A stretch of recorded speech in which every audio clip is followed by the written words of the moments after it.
Okay, so as I said, welcome to the session this evening on the grant application process. For those who weren't on the workshop last week, I was going to give a brief introduction as to who I am and I suppose my background in terms of working within the community and voluntary sector. So my name is Tom O'Leary from O'Leary and Associates Training and Consultancy Limited, and I've worked for over 20 years as development officer, consultant, mentor, and trainer working within communities, primarily working with social enterprises on developing social enterprise projects and also working with communities on developing community projects in their area. So big part of the work I do is working with organizations to help them get funding to develop projects such as buildings, facilities, and to provide services to their communities, or if they're working with specific groups of people to assist them in their work with those groups. So since probably 1997, 1998, I've been involved in writing grant applications for various different projects of various different sizes and various different amounts. So what I've done basically since then, and the last number of years I've been delivering training courses, is been taking the experience I have of working on grants and working with other organizations and projects on grants, and taking the learning from our experience and then passing it on to yourselves to give you the best possible chance when you're looking for grants in the future, that you are well prepared, well organized, and you maximize your opportunities to get the funding.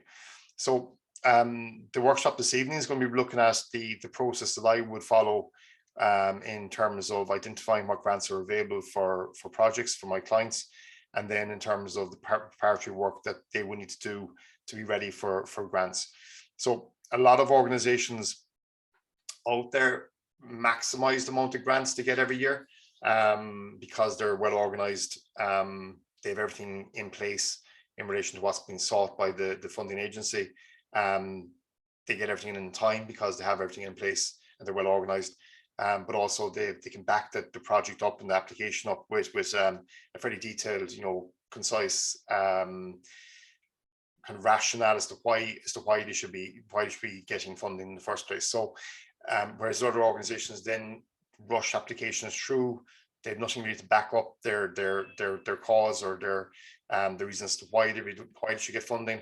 They don't have the right necessary documentation or the correct documentation or any documentation that's required, and they literally just don't have a chance. Really, they put an application in without having any chance of getting funding, and that's a waste of time for them.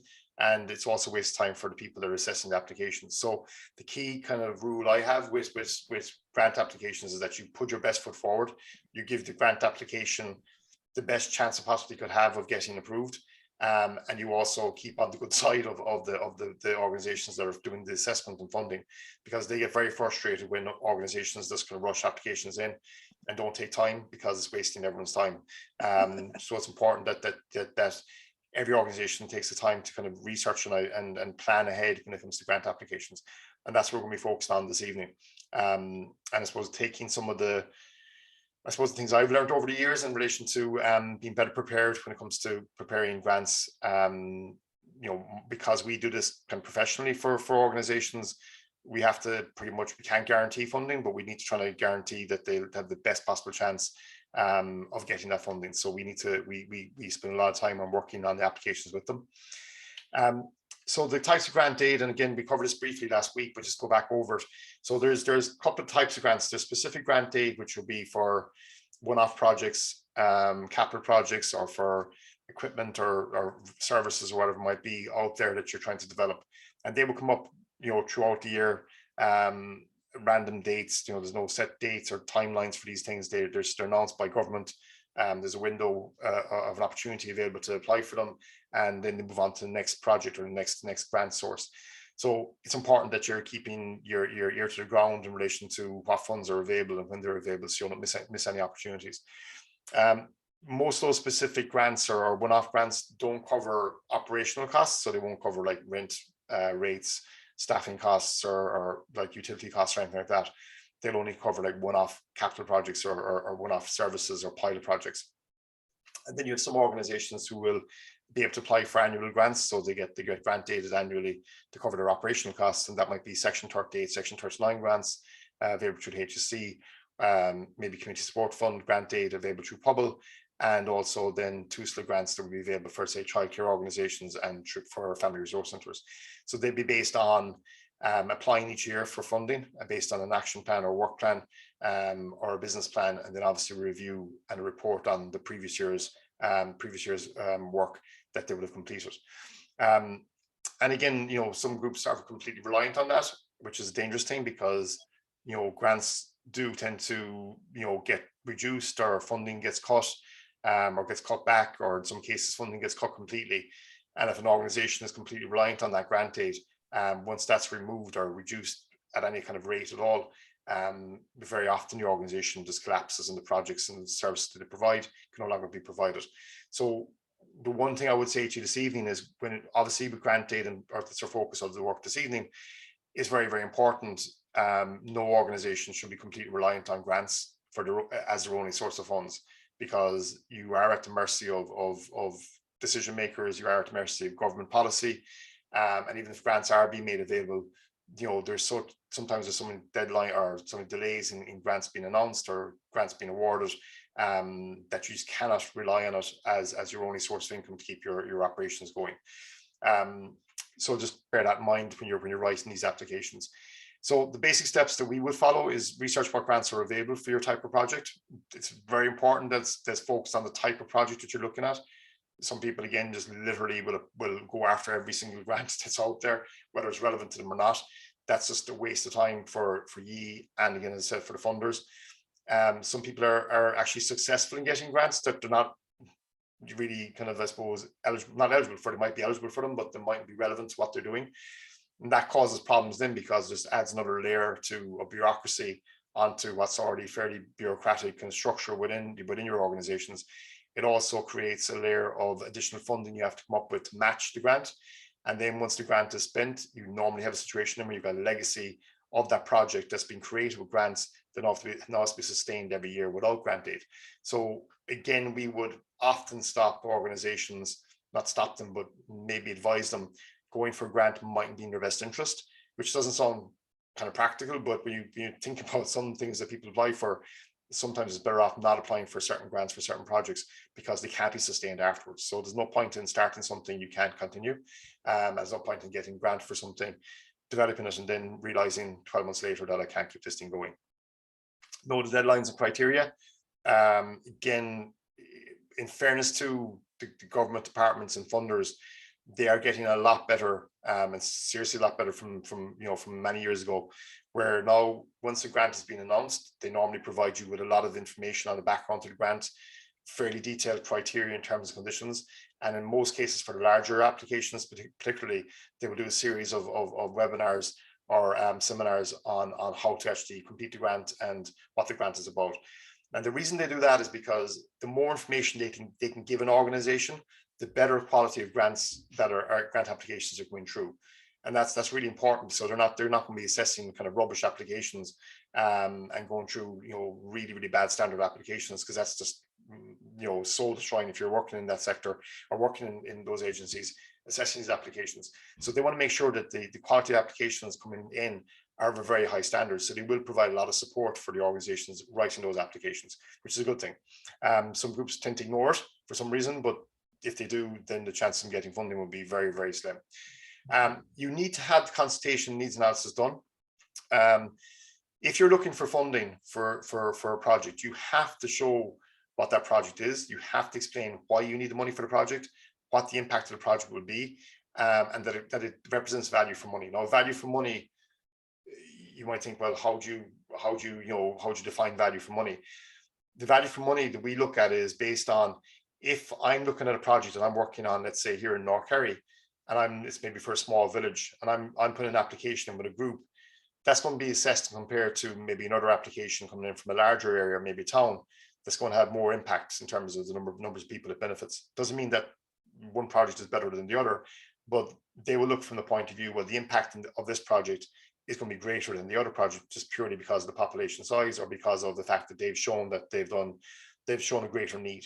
Okay, so you have to be able to back up the application with a need for the project, which kind of makes sense if you think about it. If someone asked you for money, if you win the lottery, and you had a grant package out there saying, okay, I'm going to grants out to organizations, you want to make sure that you're giving the money to organizations who are, doing good work, who can, do the work on the ground, who have a proven track record, who've identified a project and a need for the project and back that need up with research and have convinced you that it's required, as opposed to someone coming in just looking for money with nothing to back that up. Have all your necessary documentation on file, and that's something I'll be going through in a second with you, because this is the one area that causes major problems for organizations at the application stage, and even more so at the drawdown stage if they're being approved for funding. So some grants at the application process, they don't require you have to submit the documentation at the time when you're applying, but they will look for that documentation afterwards. So they will say, and you have to usually sign off on it, that you have this documentation on file and ready for inspection at any time. Some groups tick that box, submit the application, they get approved for the funding, and then when it comes to drawdown, they don't have their documentation on file, which can cause a huge amount of problems. And we're currently working on a project at the moment where the legal documentation for the charges on the property between the department and the club and the bank that are lending the money isn't in place, and the solicitors involved on both sides are slowing up the process. And if it's not resolved by the end of next week, the contractor is taking back his original fee quotation and he's going to resubmit a new fee, which we know is going to go up by 20%. So just because two solicitors aren't working hard enough on our behalf to get this thing over the line, we could be looking at a project which is going to cost 20% more than it was going to cost this week. So things like that can cause major headaches for organizations, and it's down to not having the necessary documentation ready to go when you require it. The last part obviously is to complete the application form and provide all the technical and support documentation that's required and asked for at the application stage. So what we work on is what's called a grant planning kind of template, and we do this for projects we work with, let's say groups we work with on an ongoing basis, and then we do it ourselves in terms of, I do it myself in relation to having a list of what grants are available. So when I get phone calls about, Tom, what funding is available for this or that, I can just refer to this and see what's out there. So the key thing is basically when you research your grants, so you put in the name of the grant here in terms of what the grant is, what the title of the grant is, where it's coming from, so what government department, or is it a local authority grant, or is it a local development company grant, or is it a public grant, or HSC, or whoever it's coming from. The contact person, really important that you get the contact person that's responsible for the grant application process, or there might be a specific officer covering your area. Again, get their contact details, their name, their mobile number if you possibly can, their office number, at least their office number, and and most importantly, their email address. All correspondence with the contacts within the departments should be by email, because you need to create an email trail with them.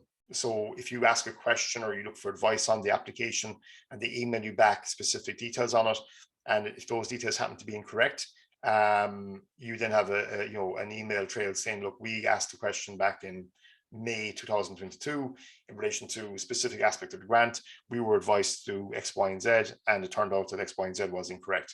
So if you say, I contacted Tom O'Leary in the department one evening or one afternoon, and he told me X, Y, or Z, that's not going to work for you. You need to have some sort of trail there. It's also important when you're going back over grant applications. If you're going to apply for grant next year, for example, you need to have a trail in terms of paper trail of what you applied for, who you're in contact with, any correspondence, because it will assist you with your next application.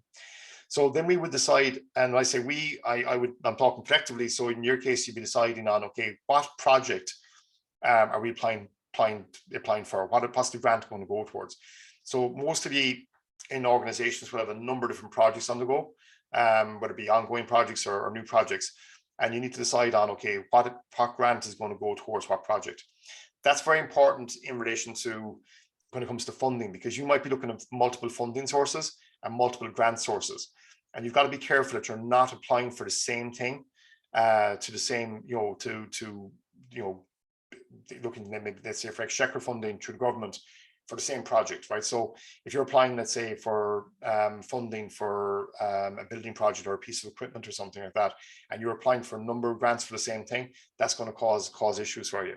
So what you can do is you can look at breaking your project into a number of elements and looking at applying for grants for specific parts of that. Okay, so we would have been working on a project last year with local disability organization, and they would have got probably 4 or 5 different grants for a building refurbishment, but it wasn't towards the building refurbishment, it was towards parts of the refurbishment.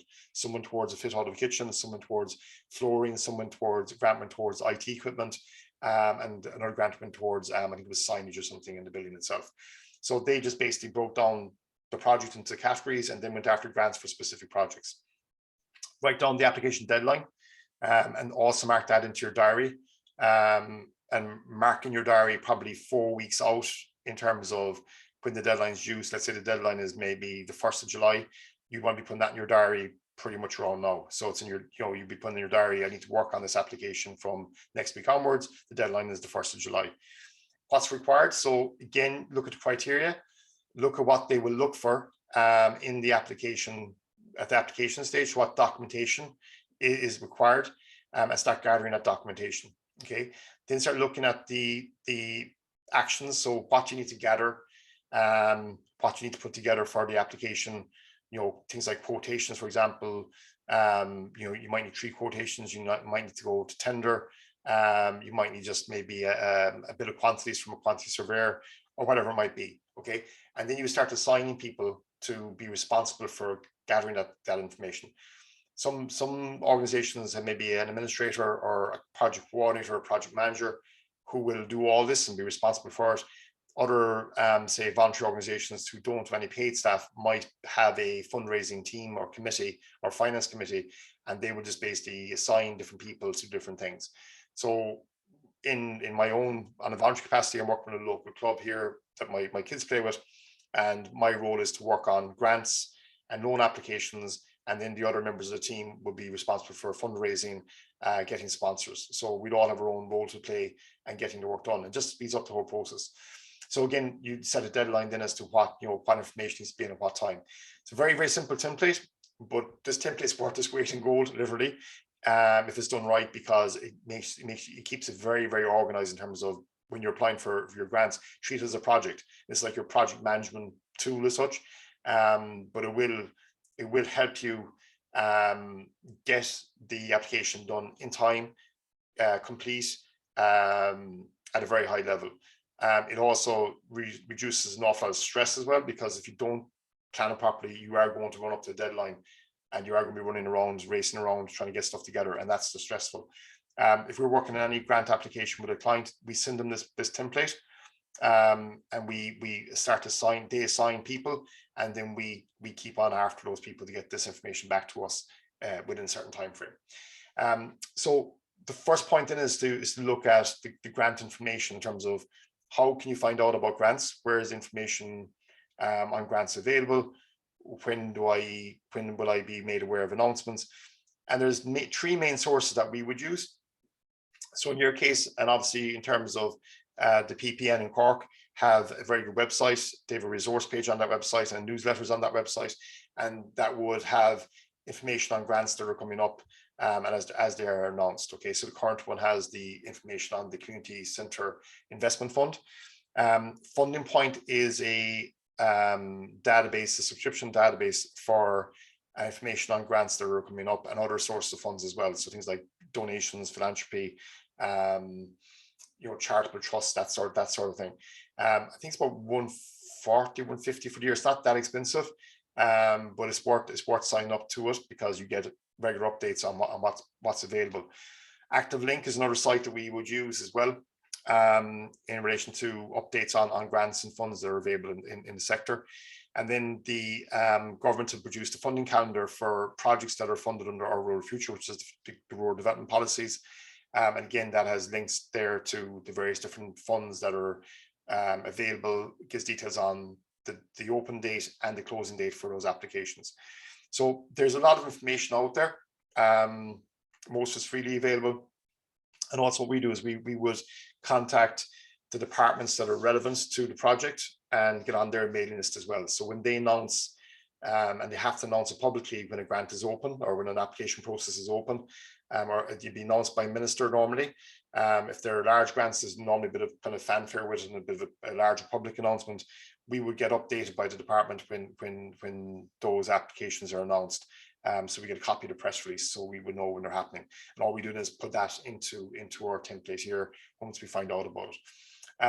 So again, there's no real reason for not being aware of what grants are available, because if you just keep an eye on these, maybe for like 10 minutes once a week, is all it takes. Just kind of dip in, dip out of it, see what's coming up, what's new, what wasn't there last week.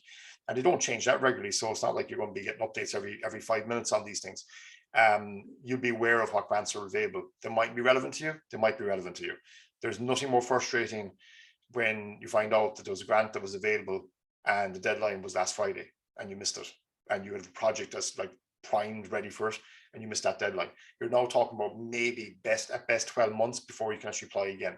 So it's just important that you keep up to date what funds are available, and you know, it doesn't mean you have to go for all of them, but at least you're aware of them. So there's no excuses as to you know, to be missing opportunities when it comes to grants. Okay, these just kind of screenshots of what these websites look at. So again, you've got this as active links. So it's just simply a database or table of what grants are available, the deadline, and what category. And then usually if you click on them, it brings you into further information. Again, with Funding Point, you click on Funding Point, funding opportunities, brings you into a similar type of database. And again, you can click on links that brings you to the relevant department, to the relevant documentation, the criteria, terms and conditions, grant application process, guidelines to fill out the grant application, any webinars or seminars that are being done on the application process. So again, it's very, very straightforward, very user friendly to get to the right places you want to get to in terms of information.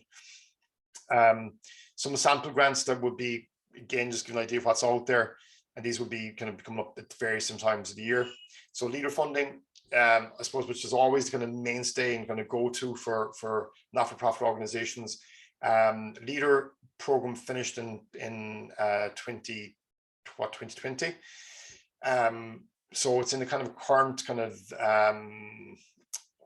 temporary kind of status as such. You know, they have some interim funding to cover existing projects and obviously cover administration costs.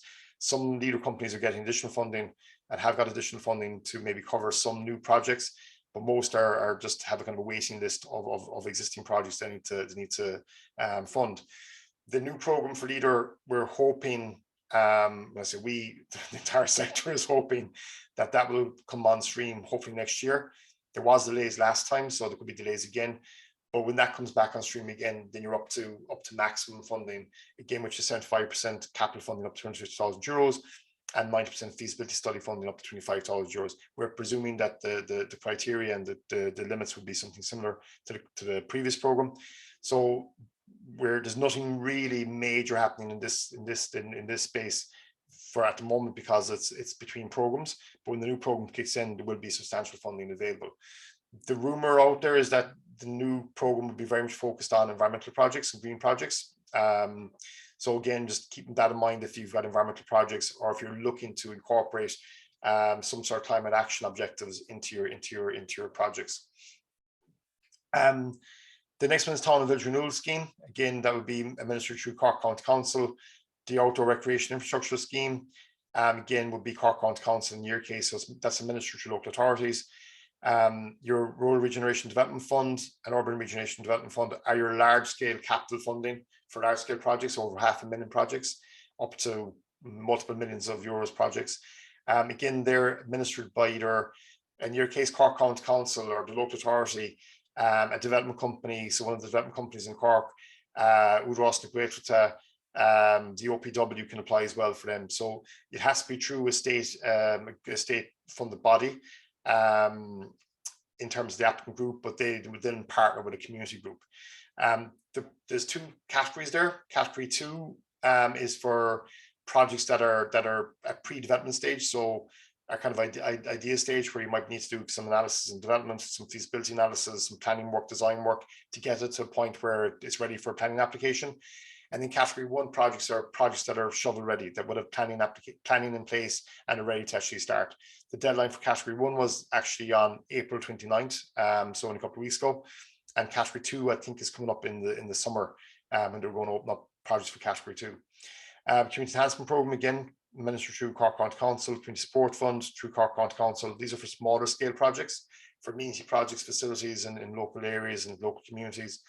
The CLAR programme for areas that are in County Cork that are covered by CLAR, that are considered disadvantaged, and large parts of the county, or large parts of the country are under the new CLAR classification, so it does cover a big area. Then you've got public programs. So if you go onto the public website, they have a number of programs that they manage and administer. So again, you go in there and see what programs are open for applications and what programs are closed for applications.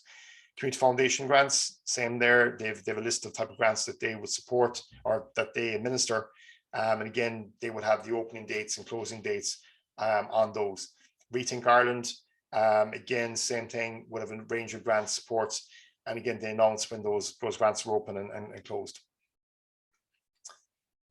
Okay, so the key thing really when you're going on these websites to find out what grants are available, the most important thing it's not just knowing about the grants available and we have a deadline and we know what the time frame is and what the application deadline is.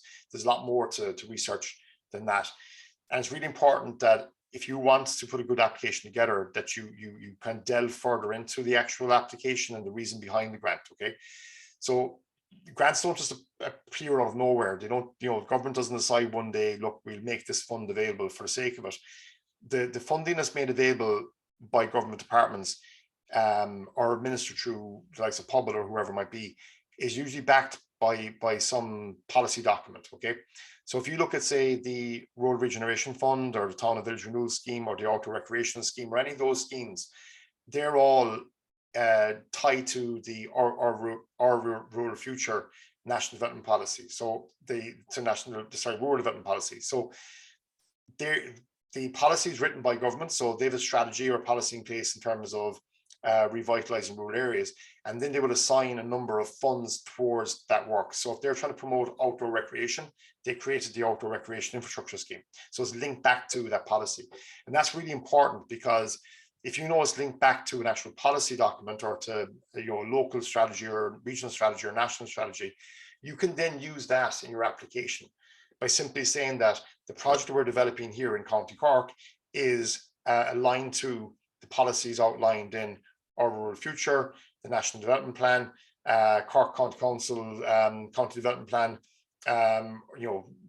Southern Regional Strategies, all these different strategies. So what you're saying to them is that you want to fund these type of projects, we're doing this for you, so fund us to do it. And that's really important. Okay, so look at the eligibility criteria. See, first of all, are you eligible? Is your project, is your organization type eligible? It'll state very clearly if your organization is not eligible for the funding. There's no wiggle room there. So if they say that a sports club is not eligible, or a family resource center is not eligible, or a school is not eligible, or whatever it might be, you can't then try to say, well, we might be eligible and we'll try it anyway. It's a waste of time. They're very clear on that. Look at the types of projects that they'll fund. So they'll be very clear in terms of what they'll fund and what they won't fund. So they'll normally put on the following type of activities are eligible and the following type of activities are not eligible. Okay, so they make it very, very clear again for you.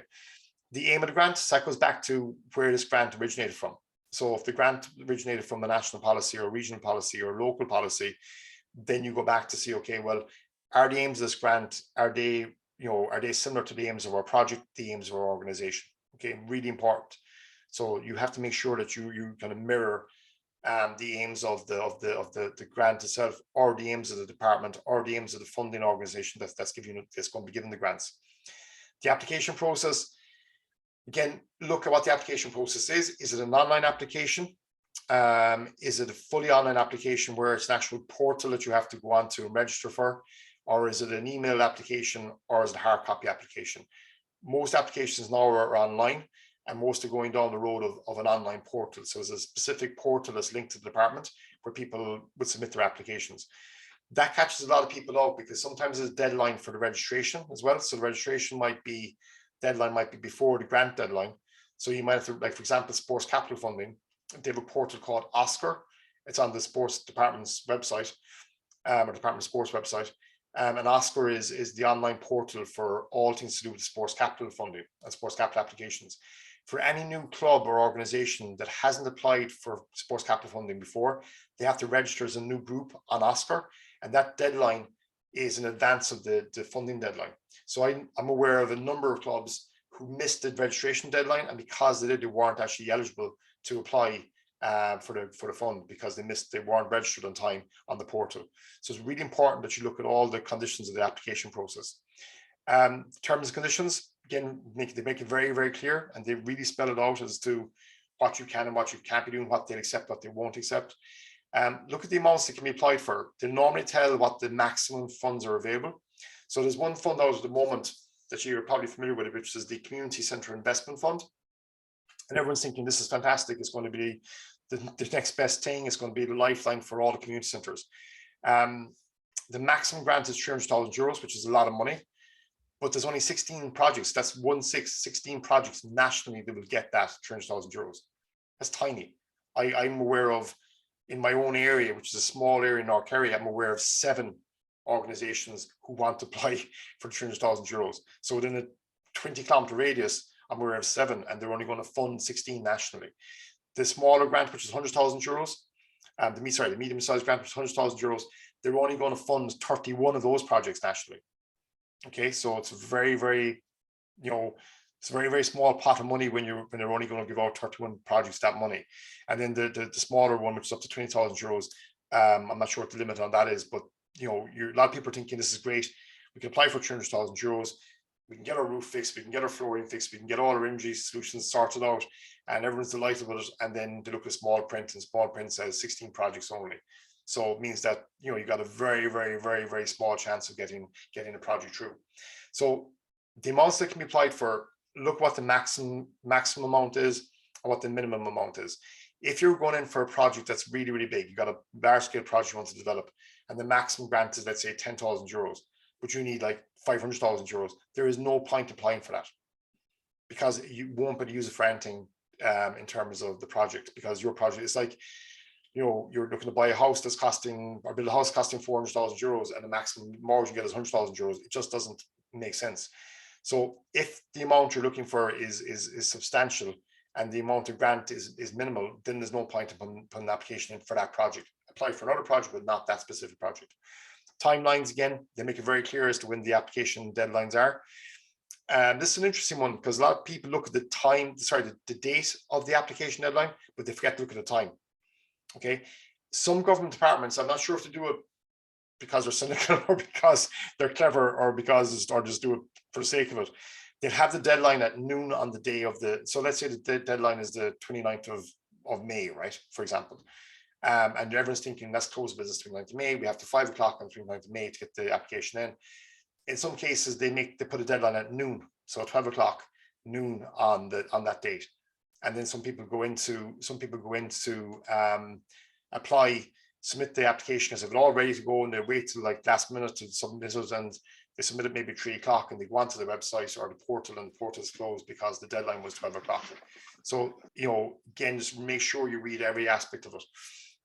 Look at the matching funds that are required as well, so they make it very clear in terms of the percentage of a grant that's available to the project. So it typically might be 75%, 80%, 90%. Very, very rare, if at all, you get 100% finance. And also look at the matching funding requirements in terms of cash matching. Okay, so in some cases they will allow you to come up and maybe put in, say, 20% matching funds, and that could be by way of maybe fundraising or by way of a loan, for example.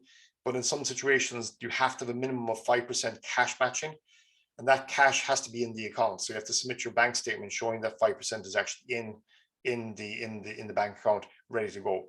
Okay. Again, some groups miss that. They put in, we've a loan 20%, that's for matching funds, but they missed the 5% cash matching requirement. And then look at what the supporting documentation that's required. They normally send out a checklist with the application form, a kind of tick box checklist to make sure that all organizations have submitted the correct documentation. Sometimes the documentation might be applicable to you. If that's the case, that's fine. But if it's applicable to you and you don't submit it, that means that the application won't even be assessed. It'll be rejected at the very, very outset. Okay, so why are applications turned down? The fund is oversubscribed, which is, as I said there, with the Community Centre Fund, 16 projects nationally. I would say they'll get in thousands of applications for that level of funding. Groups apply for funds that they're not eligible for, which doesn't make sense, but they do. And I would have seen groups that know they're not eligible, but still they think that someone somewhere is going to give them an opportunity to get money and feel sorry for them or something. But that's not the real world. Maybe years ago, when it was maybe a bit more political influence and things were kind of, deals were done behind the scenes, whatever, but not anymore. It's just you're not going to get an application that's not eligible over the line. That just won't happen. Groups that miss the deadlines, which is, it's less common now because of the online applications, because if you miss a deadline, you can't actually apply because the portal is closed. But any of the kind of the hard copy application or email applications, a lot of groups just don't get it in time. A poor application, and I think I was saying to you last week, for those who were on the workshop, the standard applications during COVID have been shocking. Mainly because the application process for a lot of the smaller grants that were made available for COVID measures, they were very simple application forms and were processed very quickly. So you don't have to put in a lot of information in there. And people got this habit then of writing very simple applications and giving minimum information. And they kind of continue that on with the other applications. And I've seen some shocking stuff going into applications, and you're thinking, who would even think that this would be funded? You've got to look at the point of view. If you're putting a poor application in, they're going to give you money. If you can't even get an application written correctly, or if you're not checking an application for accuracy, they're not going to trust you with money to manage. So, you just basically, it's like sending a resume with, for a teaching job, and you've got grammatical errors and spelling mistakes, and alignment is all wrong. It's just poor, and there's no need for it if you spend time at something and they take time at it. No consultation showed, so they just literally, some groups have just do not prove there's a need for what they're looking for money for. They have nothing to back it up. It looks like, it's like a couple of people over a couple of pints on a Friday evening, they come up with this idea for a project, and I'm going to throw this application together hoping that they'll get funding. And sometimes that's the case. And if it is the case, you're not going to get funded. You might have a poor track record. That's difficult because, it mightn't be the people who are involved now. It might be people who are involved in your organization before, who've kind of just, have not been cooperating with a department or a funding agency, or might have been very poor at the administration and the reporting side of it. And now that's kind of left a bad taste with the funding agency when it comes to dealing with you again. In other organizations, might be brand new or relatively new and just have no track record of applying for funds or track record of getting grant aid, and can't show the experience of managing public funds. That can be a problem. What we tend to do to get around that is that if you have an organization that's relatively new with little experience in managing public funds, is you expand your committee to bring people in who have experience in managing public funds. So they might necessarily have been working for your organization, but they might be working for a company, or for, they might be involved in another local development company or whatever it might be. And they're the ones that are bringing that expertise to the table, but you're showing there is someone there that's advising you and supporting you on it. Documentation that's been requested isn't there. So if they look for your organization's constitution and you just don't have it, or you just choose to ignore it, or you forgot to put it in, that won't be, then the application won't be assessed. If they look for a bank statement and you submit the wrong bank statement, or it's out of date, they won't assess the application. So again, it's just sometimes it's carelessness, or times it's just the information isn't available to give to them. Again, no needs analysis, similar to no consultation, and then no matching funds. So if you don't have the matching funds that they require to be in place at the date of the application, and you can't prove the matching funds are in place, they won't assess the application. Okay, so if you're applying for funding, say for 100,000, it's a 100,000 euro project, you're applying for 80,000 euros, you have to show 20,000 matching, which could be either loan or some cash matching, and you don't have that loan approval in place at the time of the application, it won't be assessed. Okay, it needs to be in place. The loan needs to be approved in principle. The cash matching funding needs to be in the bank account sitting there.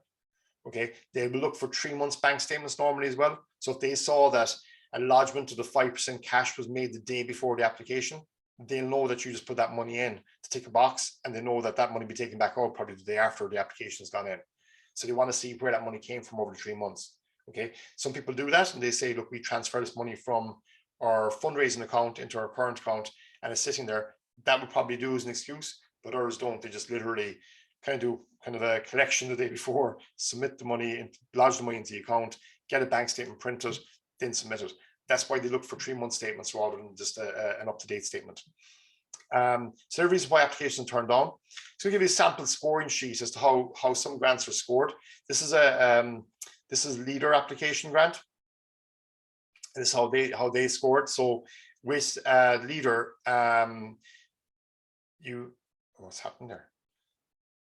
With Leader funding, you have an evaluation committee that's going to basically score the application, and this will be similar to other applications. So you have the compatibility with the local development strategy.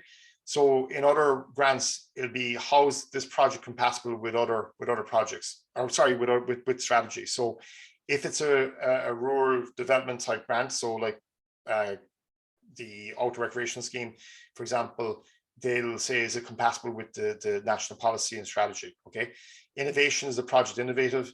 The experience of the promoter, every organization that you're applying to will look at your experience as an organization as to your track record and your ability to deliver on a project. Okay. Financial viability, again, if it's the project is like, say, capital project, you're looking to build an extension or develop a capital or a building project, they will look at, is this project sustainable long term? So for large scale projects, probably over €1 million, they will look for, or maybe less, but definitely for €1 million projects, they will look for a detailed feasibility study to be done to show that the business project or the community project is a viable project. Again, it's sustainable, and then is it required? So does it meet a specific need, and have you shown that it does meet the specific need? So with Leader funding, this is how they assess it. They give a reason, give a score, and it's weighted, and give you total marks. Okay, so if you get less than 65% on your scoring, the project won't go ahead for approval. Okay, so that's a very similar scoring system to other grant supports that are done as well. So again, if they do provide you, and most do provide a template on the scoring systems, you can then look at how I can maximize my points on each of these criteria. Okay, in some cases, if you've been turned down for a grant, ask for a copy of the scoring sheet, which they have to give you. So whatever grant is that you're applying for, you get turned down for, you need to be able to ask for a copy of the evaluation that was used.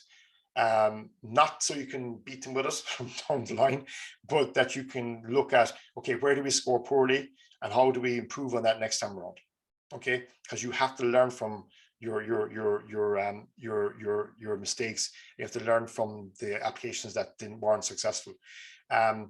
So when we work with a group, they'll normally, if they got turned down for funding before, we'll ask for a copy of their evaluations, we'll ask a copy of their scoring sheets, and we'll then focus on those areas they're weak and try to improve them on those areas so they get a better score next time around.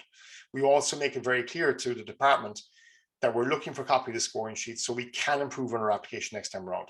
And then once we apply, we'll make it clear in the application form that unfortunately we were unsuccessful last year. We've addressed the main issues that were highlighted to us, and we've improved on those areas, and we're now going forward with a better application. So you're showing them that you weren't successful, but you've now come back and you're trying harder, and that does work, because then at least know that you're not just giving up on them.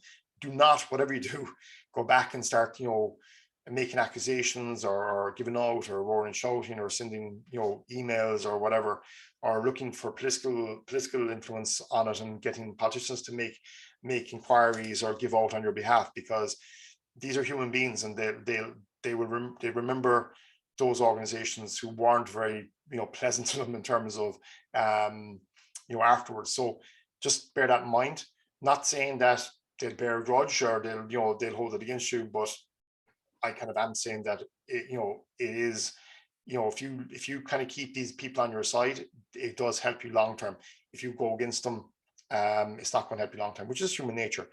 Okay, so the next point then is the documentation that's required. So with the documentation that's required, this varies from grants to grant, okay? And it really depends on the type of project and the size of the grant that's available to you.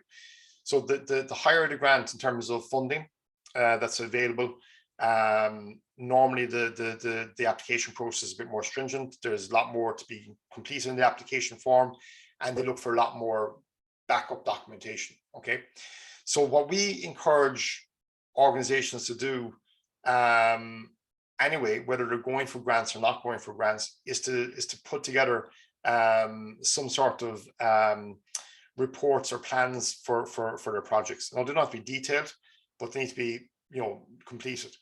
So some organizations will do a strategic plan because they've been asked to do a strategic plan by their funder, or they might decide it's a good idea to do one themselves. Okay, your strategic plan is important if you're looking to apply for funding down the line, that your strategic plan backs up your funds, your funding applications. So what we would normally put into funding application is we would say that, you know, we carried out a strategic planning process which involved community consultation, stakeholder consultation, public consultation, etc.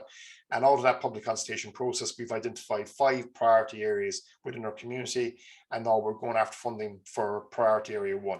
Okay, so it's backed up by a strategy that's been developed, backed up by consultation. Okay, really important. You might have a business plan, so similar to a strategic plan, but your business plan is looking at how we're going to actually develop and run these projects. So how we're going to operate our project over the course of 12 months, you know, how we're going to sustain it, how we're going to market it, how we're going to encourage people to get involved in it, all those things.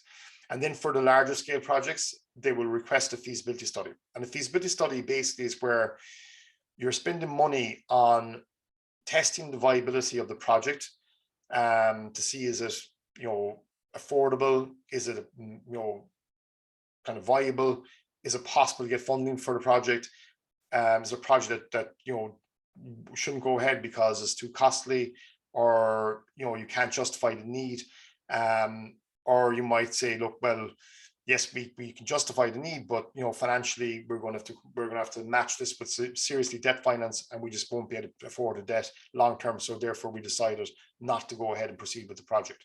So you will get grant aid to do feasibility studies up to maybe about 25,000 euros, and that's to really, that 25,000 euros is a lot of money to spend on a feasibility study that mightn't go anywhere afterwards. But that's to stop the group from, you know, from applying for or spending, you know, maybe €500,000 and then realizing that the project's not viable. Okay, so they'll give you this early stage funding to test the viability of the project before you go ahead and look for large scale funding. So for the likes of the RDF applications, so the Rural Regeneration Development Fund or the Urban Regeneration Development Fund, which are over €500,000 projects, you have to provide a feasibility analysis. If it's over €1 million, you have to do a detailed socioeconomic analysis and show the return on investment, the cost benefit analysis, and all these economic analysis on the project. And that you have to have under the public spending code. So when it comes to public spending code, it's basically how government money is spent prudently, right? So you have to, if they're spending over €1 million on a project, they have to be able to back that up, that this has been tested, has been analyzed, and it does represent value for money in terms of exchequer funding. So they're very detailed analysis. Again, you might need to do kind of like, say, structural survey in a building, that would be covered under feasibility analysis as well. So with smaller scale projects, you don't need to have that, but regardless of your project, every organization, even if you're not going for funding, you should have some sort of a strategic plan which outlines what your strategy is, what you're going to do, why you're doing it, how you're going to do it, and it's backed up by consultation. Okay, so if you're working with a Tithe Towns group, for example, it's not just, you know, the days just literally going out there picking up papers and litter and looking after flower beds and hedgerows and making a village or town look nice. It's gone way beyond that. Now every Tithe Towns group has to have a Tithe Towns plan and a strategy in terms of what it's going to do and how it's going to sustain the actions. Okay, if you're running projects and services for your community or for people in your community, again, you need to have a strategy in terms of how you're going to do that. Okay, and that needs to be backed up again by consultation. So there is a lot of work involved in that, but it's worth it because it will open opportunities for you when it comes to funding down the line. Okay, without it, it's going to be difficult to get those funds. And you don't have to hire consultants to do this sort of work. You can do this yourself. You're not talking about a detailed planning process. Anyone can go out there and do public consultation and ask the people in the community what do they want, what they don't want, when they want it, and it's about putting a report together. So some people think, oh, I'm going to spend a fortune on consultancy, get someone to do this for me. You can do this yourself. If you have people locally that are willing to volunteer their time and who maybe are used to doing business plans or strategic plans, or accountants who can do projections for you, get them to donate their time and to offer that support voluntary.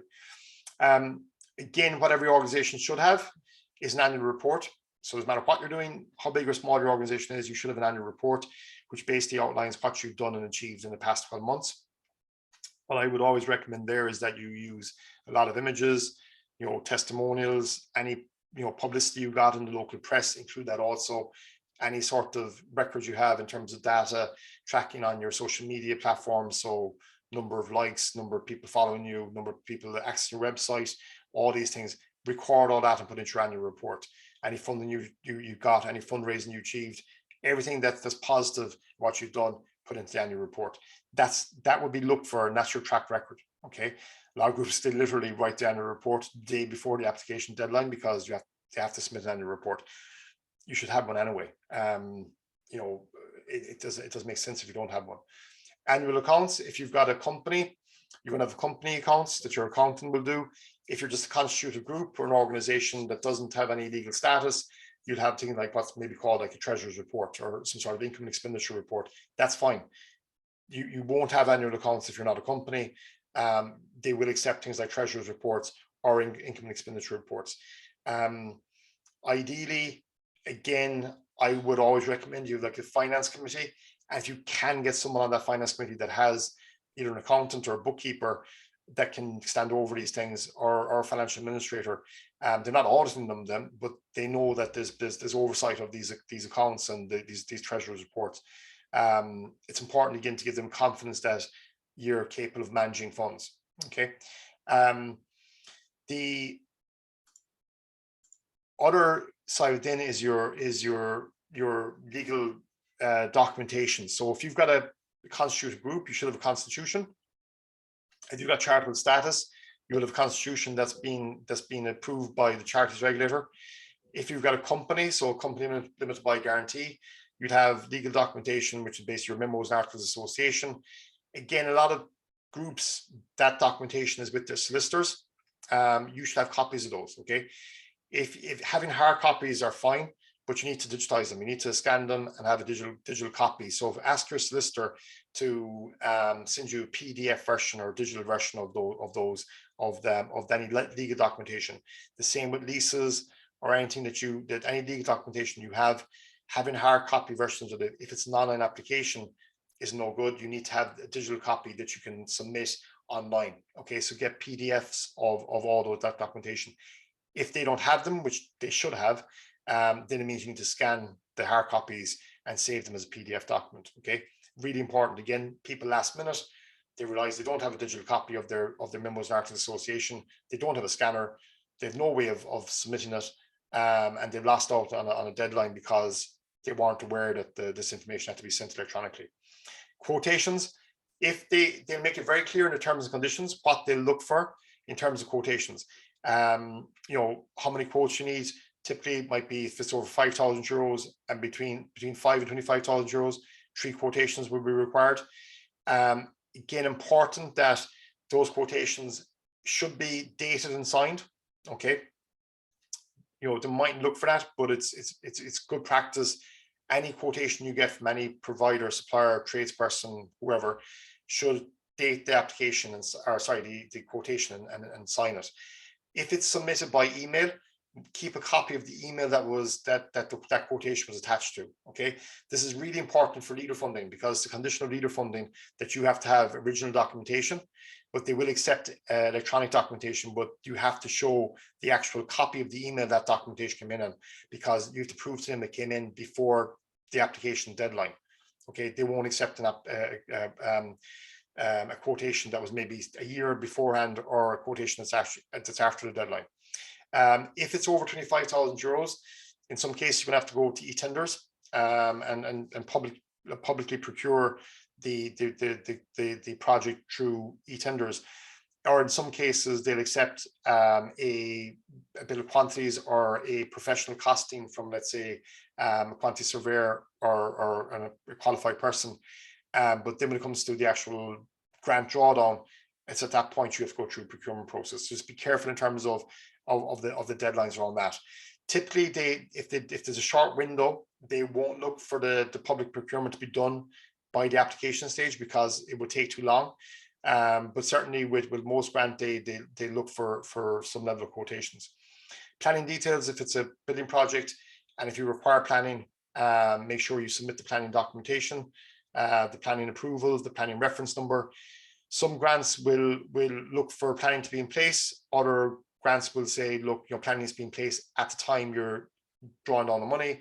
Or in some cases, they will allow you to submit the planning reference number and allow the application to go through, even if the application hasn't been approved yet.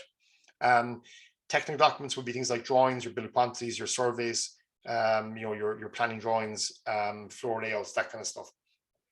Proof of consultation would be in your plan or your business plan. If they don't require that, you're going to have to put in your application why you're doing this project. So your paragraph stating, look, we did a consultation process with the general public, we engaged with our stakeholders, the local authority, local development company, whoever, and we sat down. We've identified the need for this project some time ago, and now we're in a position where we're going to apply for it. Okay, so if they don't look for any backup documentation, you still put in what you did to show the research to back up the reason for applying for this fund in the first place. If they look for tax clearance details, you should have those again on file. So your tax access number should be on file. Again, if it's not, it should be. So contact your accountant tomorrow morning and say, what's our tax access number? Where can we find it? So you can get on revenue.ie on Ross, but your accountant, if you have an accountant that's doing your accounts for you, they'll be able to get that for you anyway. If not, you'll be able to get it yourselves on Ross. And that's basically saying that you're tax compliant, that all your tax returns are up to date. And when it comes to drawdown of grants, the suppliers that you're using, they also have to be tax compliant.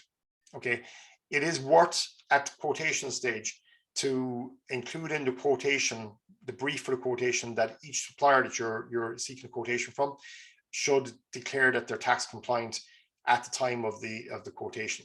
Okay, that's important because that can come back if you go ahead and you get approval for the grant, and let's say it's XYZ Limited give you a quotation, and you now go to them and say, okay, we want to proceed with the works, and you look for a copy of their tax clearance certificate at that point, and if they're not tax compliant, now you've got a huge issue in terms of that grant. Any public funds that are awarded to any organization or any business, the organization or the company or business must be tax compliant, and any suppliers that are being paid out of that fund must be tax compliant. The reason being is that money's come from taxpayers' money. So it's kind of like a bit kind of ironic if the person's getting, taxpayers' money that they put in with their taxes, and the person who's getting that money hasn't done their taxes or hasn't been up to date on their taxes. So that's why tax clearance is really important. Catches an awful lot of groups out when it comes to the drawdown stage. Okay, and it does cause major problems then, because the work might have been done and you can't pay the contractor because they're not tax compliant. Policies and procedures, again, they might look for these at the application stage, or they might say for you to declare that you have these policies and procedures in place. Typically, the policies and procedures that they will require as a standard would be like things like equality policy, your health and safety policies, your financial policies and procedures. If it's a project that's working with young people or vulnerable people, again, your child protection policies and working with vulnerable people protection policies would have to be in place. They might look for them at the application stage, but they will ask you, have you got them in place and on file for review when required. Again, with your insurance, they might look for this at the application stage, but they will say have a copy of your insurance on file for inspection if required. So again, you might have submitted with the application, but you should have it in place. And again, they'll be very specific in terms of what level of insurance they're going to require and what limits they're required to have for the projects in most cases. Okay, so I just want to stop there for a second, to share for a second, and just any questions on what we've covered so far, because we've covered a lot. I'm conscious we're going to go through this. There's a lot to take in. Any questions, observations, or any feedback yourselves in your own experience of good or otherwise on getting grants? Marie, you have a hand up there?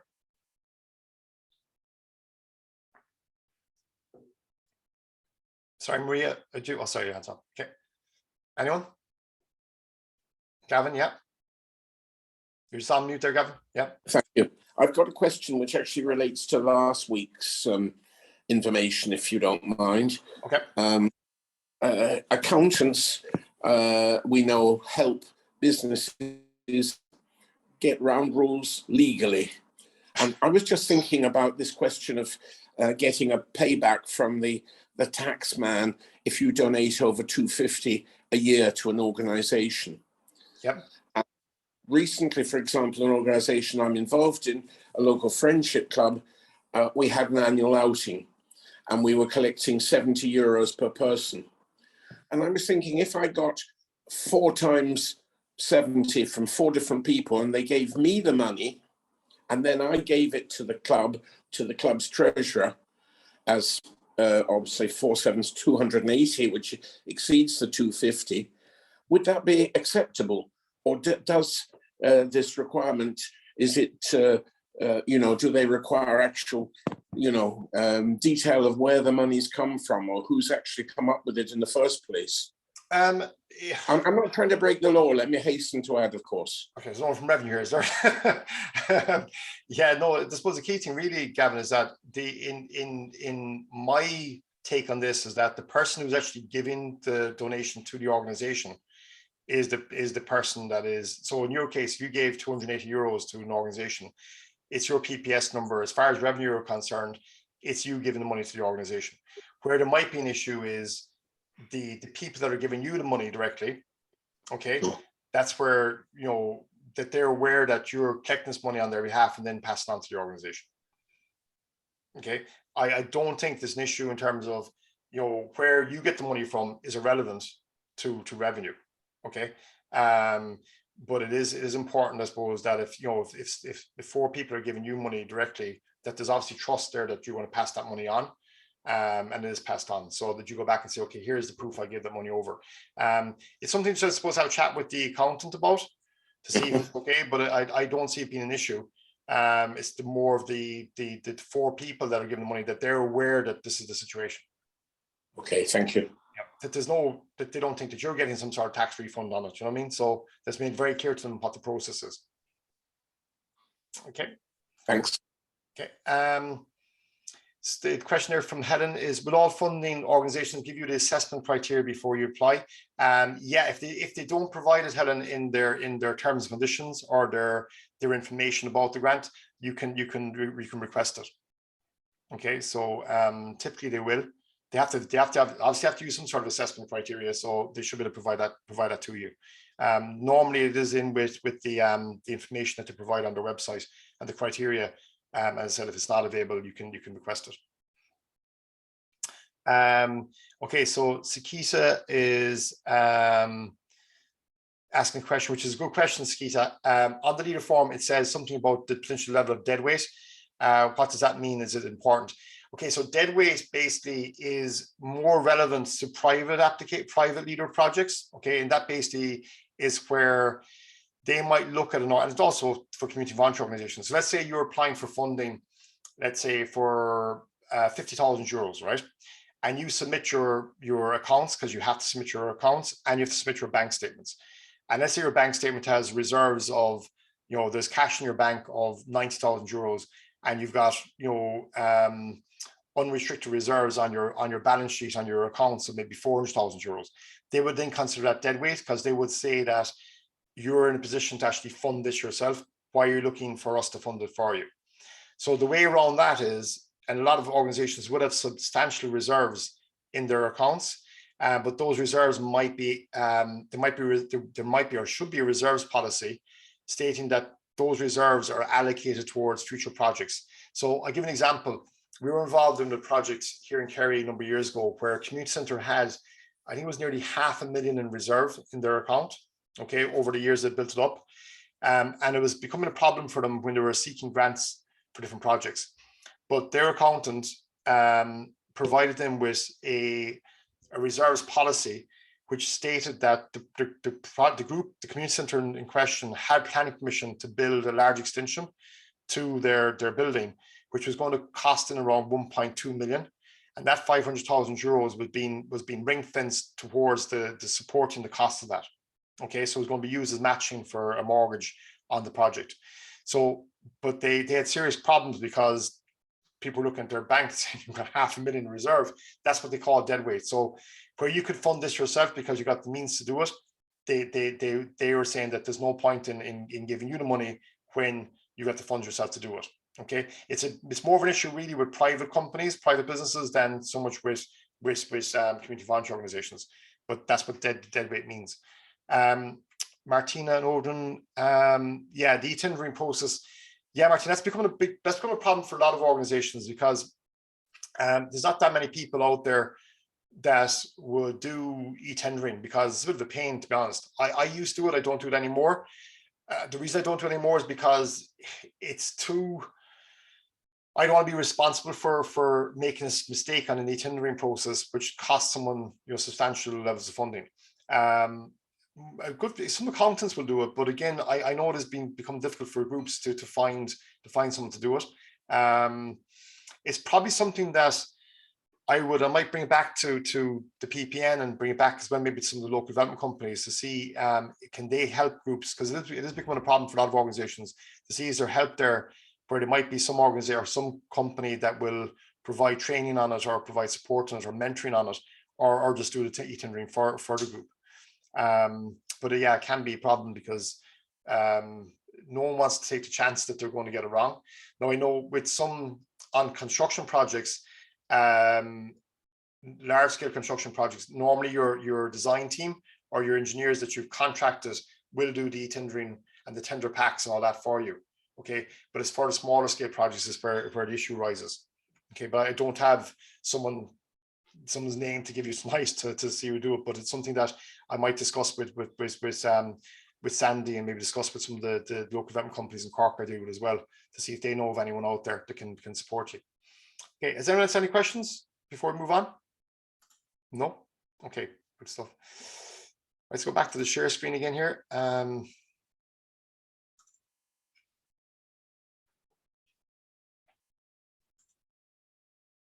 Okay, so the next thing then is the previous grant template. And the reason why, again, this is something that organizations should do and keep, is that when you're applying for grants, in most grant applications, it will ask you for details of previous grants you received. And that might sound like a very simple thing and not a big deal and something not to worry about. However, this causes mayhem because you might have a situation where you've got a volunteer who was responsible for getting the grant, who's now no longer involved in the organization. You might have an administrator who was responsible for getting the grant and the paperwork, who's no longer in the organization. And the rest of the people involved in the organization they're aware that a grant was received at some time. They have no idea for what, no idea how much, and no idea what date it was received. So every time you get a grant, okay, again, simple template like this, type in the name of the grant into your template, where the grant came from, what date the grant was received, the purpose of the grant, and the amount. Okay, now you can put in additional information here for your own records if you want to, but these first few columns here are what's going to be asked for on the application form. Okay, it'll ask you what grant was called, where it came from, when it was received, what it was used for, and the amount you received. Okay, so it's really important because it saves you time then trying to go back over bank statements, back over accounts, ringing departments, asking them when did they issue the grant, what it was for. So a very simple, 10-second recording, literally after you receive the grant, just type it into this template. You have that to cut and paste into the application form when you need to. So these are small things that don't really seem that important, but when you're looking at a 2-hour deadline and you realize I can't find any of this information, I leave it blank, then you got a problem because now you're not fulfilling the requirements in terms of completing the application form fully. And you can't say we got a grant, we're going to ignore it and not going to tell them, because they can cross-reference it. Okay, especially if it's a leader funding grant, for example, they'll just check, have you got funding in the past? If you have, and it's not included in the application form, they'll ask the questions why he wasn't.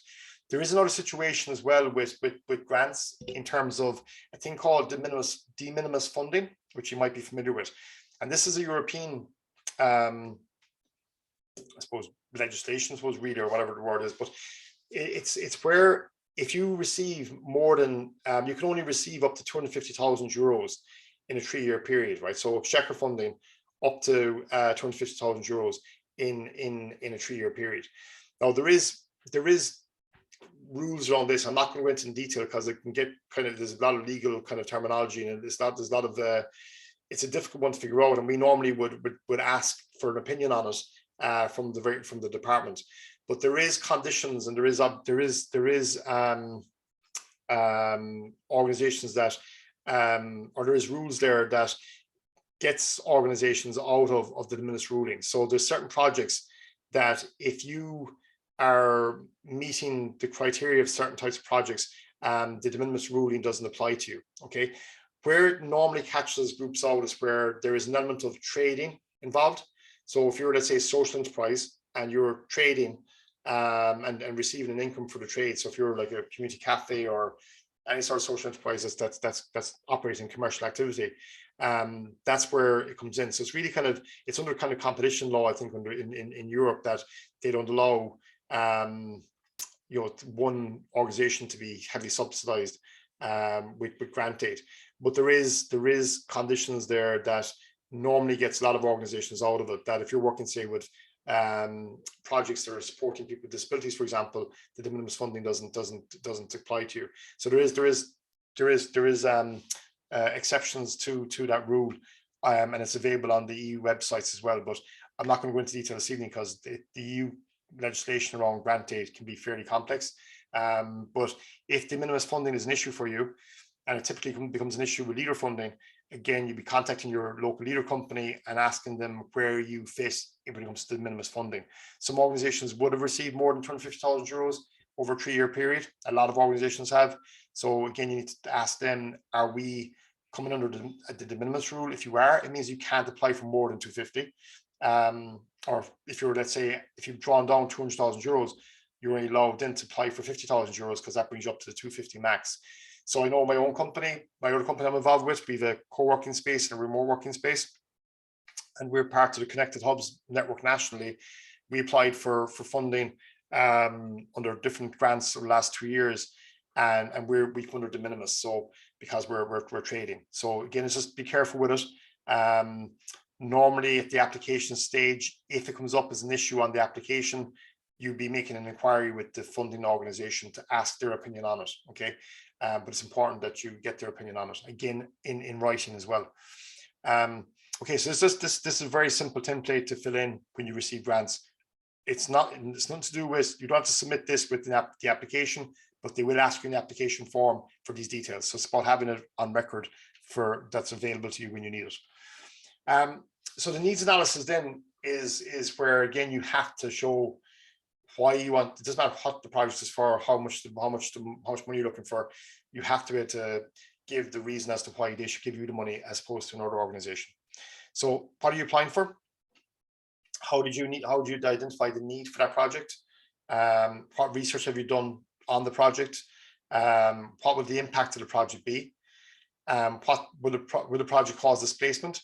How would you sustain the project, and how much money do you need? Okay, so going through that in a bit more detail, where we work with groups who are looking for funding. So if they come to us and say, Tom, we're looking to apply for 50,000-60,000 euros for this project, we'll ask them these questions, okay? Because we need to know what the answers are so we can write the application for them. If they haven't anything to back it up, then we'll help them go out there and get the information to back it up or do the research. So basically what happens in communities, and you're all part of community voluntary organizations, so this is the way it should be happening, is that you will go out there and you do consultation with your group, so your community, so the residents in your area, people that living in your area, or people that you're providing services for, okay? And it's out of that consultation you identify the need for certain projects or services or facilities, okay? So if I'm working with a group who want to provide better facilities for young people in their community, they'll come back to me and say, look, we've done some research. There is 40% of the community are under the age of 18.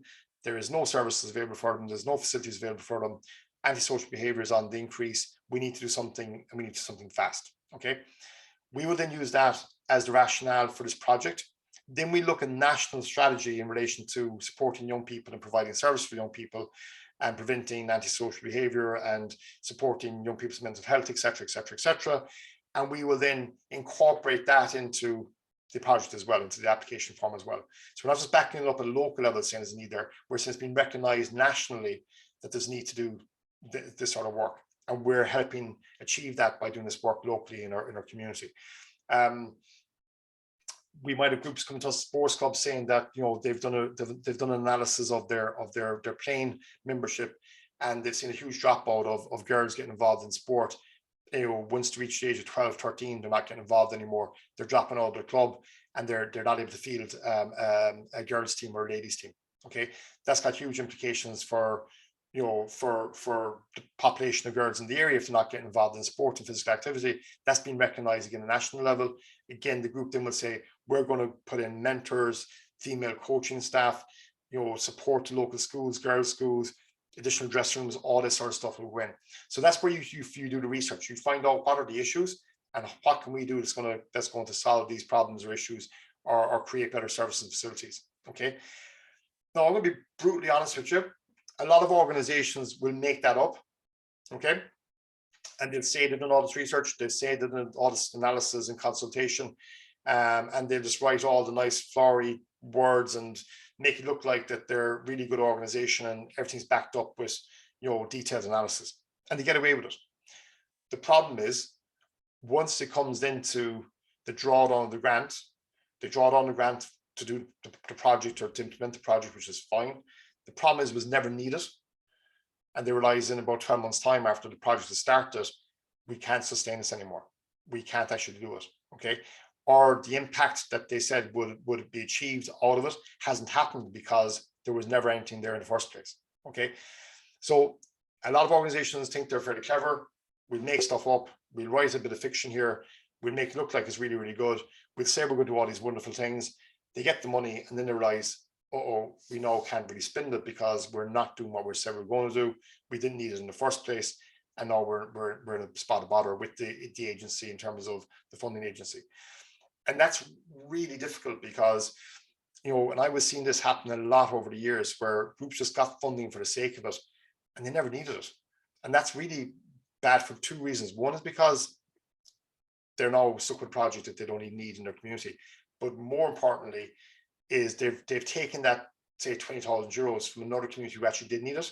And that to me is kind of unforgivable. So if you're applying for grant aid, you only apply for something you actually need. Don't start creating projects to draw down grants. It makes no sense at all.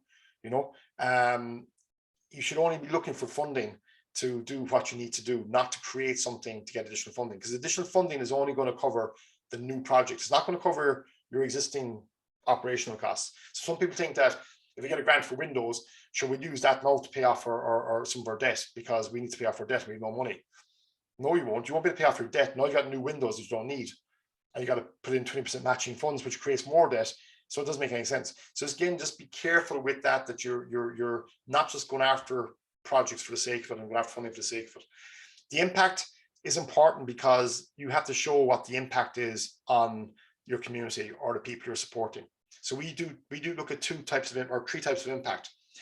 The direct impact on your client base. So let's say if you're developing a childcare facility in your community, the direct impact is on the kids that are going to get childcare. The indirect impact is on the parents of those kids and the families, because again, allows the person to go out and work, allows the person to go back to further education. It provides all these opportunities. Okay, if childcare is not available in the community, that causes problems. So we're looking at the impact. Then we're looking at the wider social impact of that. Okay, we're looking at the impact on the local schools, kids coming out of preschool, international school, from the social point of view of the kids, from social integration, from being prepared to go into national school, all these things are hugely important, right? So we're showing the impact, not just on the person benefiting directly, but the wider impact. When we used to do evaluations for rural transport companies that were applying for funding and we were doing impact analysis, we didn't just look at the people who were on the bus and how they were impacted by it. We looked at the wider social impact of it. So the impact of the person who didn't have to take time out of work to drive their neighbor or their elderly relative or whoever to local village. We looked at the impact, the economic impact of the businesses that were being supported, because now people were able to go into the local village to do their shopping. Okay, all these things. Then we looked at the social impact in terms of the social interaction between people on buses, people that were living in rural isolated areas who never saw someone from one end of the week to the other end of the week, who are now using the bus not to get from A to B, but just to meet people for half an hour, an hour. We looked at the mental health impact that these services were providing. Okay, and we measured them. And we showed the impact in terms of, we showed that there was one person in particular actually in North Cork, we did a study on it. We showed this person, because he was able to access transport 1 day a week only, he hadn't been in hospital for 2 years. Prior to the transport being available to him, he was probably going into hospital for mental health reasons and depression, primarily for maybe 2 or 3 weeks every 6 months. And we looked at the cost of that to the state as opposed to the cost of giving him a seat on a bus 1 day a week. And that's the impact we're talking about. If we're doing impact on, let's say, a tourism project, we're looking at the wider economic impact of the local area, and how that benefits local businesses and supports the local economy. We're looking at the impact, if you're talking about, say, things like social housing projects.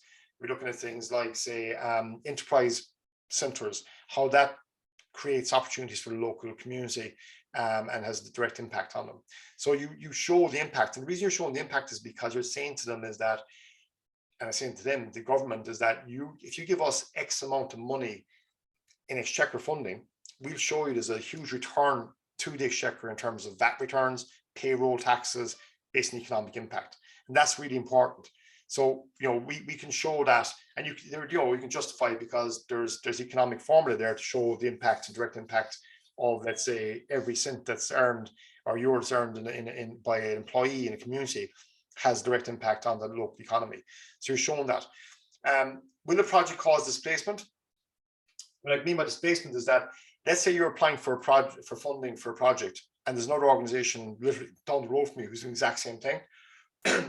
So let's say you're looking to do, let's say you've got a club in the town or village that's got an all-weather surface 3G AstroTurf pitch, for example, and another club who's literally a mile away from them wants to do the same thing and wants to apply for funding as well. Okay, that's what they would consider displacement, where now you've got two facilities kind of competing with each other for the same thing, really. Well, it might be two different clubs. You might say, well, one club uses it for their time and the other club uses it for their time. But what they'll all both do is they'll both be renting it out when they're not using it for training purposes to subsidize the running costs of those pitch. That's what I mean by displacement. Now you've got two competing forces there. They will also ask in terms of, is your organization the best organization to deliver on this project? Or is there another organization that's better positioned to do it? So we were involved in a few disability projects over the years where there was issues there where you might have an organization who was working with young people with learning disabilities, and they're applying for funding to support people. Then you might have another organization who was maybe core funded through the HSE saying, hang on a second, we provide those services, why are you giving them money? They're now competing with us for our clients and our service users, and that will cause problems. So you have to make an argument that we're not going to cause displacement. Key thing with that is that you say that we're not displacing anything, we're actually complementing the services that they provide. Okay, we're adding value to the services that they're providing. We're adding value to the services being provided for young people with intellectual disabilities or whatever in that area. Okay, next question is, how will you sustain the project? Really important, because if it's a one-off project for funding, so if they're going to give you money to build something, how are you going to keep the doors open and the heating on the year after year after year after? Okay, if you're getting funding for a vehicle, how do you sustain the running costs of that vehicle? If you're an organization that is providing services free of charge, which a lot of organizations do, how are you going to sustain the running costs of those services? So if you're providing, we work with a cancer support agency here in Kerry, and they provide a transport to and from Cork every day for treatment for people for free. Cost of running bus probably about 180,000 euros a year, and they don't get any government support for that. So they're completely reliant on fundraising and sponsorship, bits and pieces of grants kind of for smaller things, but they have to show they're going to sustain that project year in, year out. Okay, so they have a fundraising strategy, they have a sponsorship strategy, etc. So, but you can't say, oh yeah, we'll be fine, we'll be grand, give us the money, and we'll figure it out afterwards. You have to show them at the application stage, yes, we're capable of sustaining it. That's what I'm talking about track record. If you've got a track record of fundraising, of getting money in and sustaining projects, you're going to have a better chance of saying, well, we're kind of new to this, we're hoping that it'll work out, give us the money and see how it goes. That's not going to really work with it. They're not going to take a chance of giving a project or an organization money if they're not too sure they can sustain that project afterwards. And then finally, how much do you need? Again, and this is kind of an obvious question, you might think, in terms of if we're applying for a grant, we know what we need. A lot of groups don't. They have no idea. They haven't done the cost analysis. They don't know what's going to cost. And then they go out and look for pricing or quotations, and they realize, whoa, it's a lot more expensive than we thought, and they scrap the idea. So it's about, that's just lack of preparation again when you're doing the analysis. Okay, so the structure then that you need to show, doesn't matter if you're a constituted group, if you're a small group, a large organization, a company limited by guarantee, or whatever, it doesn't make a difference. You have to be able to show you've got experience on your committee, your management committee, your board. Okay, if you don't have people with relevant experience, and I say experience, a lot of volunteers have community development experience. Primarily, they've worked in the community volunteer sector, which is fantastic, but you also get in people there with finance experience, financial experience, business experience, legal experience. If it's specific projects like, say, construction, getting engineers, architects on board as well. They don't have to come on board full time. They could be there as kind of a part of an advisory panel. Okay, but it's really important that you're showing the funder, we have people around the table here that know what they're doing and are advising us and are kind of keeping an eye on what we're doing. Okay, really important.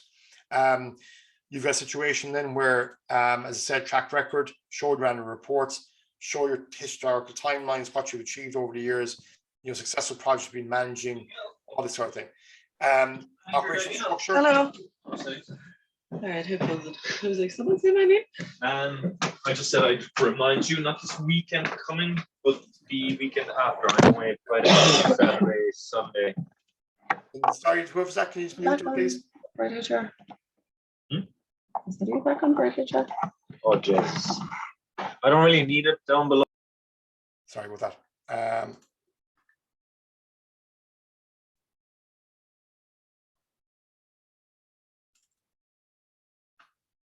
Okay, so again, operational structure. Again, give an outline of how your organization works. So again, you might have just purely volunteers, you might have staff, you might have C scheme workers or RSS workers, TOOS workers. Again, give an overview, like simple organizational chart, which show how you operate your organization, how your organization operates. It's really important as well that you've got strong kind of committee structures in place. So your finance committee, fundraising committee as well, how you manage and evaluate your projects. And again, you might think we don't have any of these things in place in our organization. If you don't, I'm not saying it's fine, but if you don't have them now, I would be strongly recommending that you do put these structures in place, because every organization should have at least, no matter how small it is, should have at least a finance committee or an executive committee that's responsible for making decisions and is able to give oversight and governance on the organization how it's operating.